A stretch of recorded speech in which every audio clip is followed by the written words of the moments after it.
আজ তোমাদের সাথে আমি শেয়ার করব আমার সবজি বাগান। এই লাইনটা পুরো হচ্ছে বিনস লাগানো। এটা হচ্ছে মটরশুঁটি, এটা হলো ফুলকপি, এগুলো হলো ওলকপি। ওলকপি অনেক হয়েছে, প্রচুর হয়েছে ওলকপি। বাঁধাকপিগুলো এখনো হয়নি ঠিকঠাক করে, এই মাত্র হচ্ছে।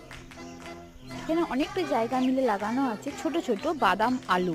এখানেও সেম আলু লাগানো আছে। এই আলুগুলোর সাইজ হচ্ছে খুবই ছোট ছোট, বাদামের মতো।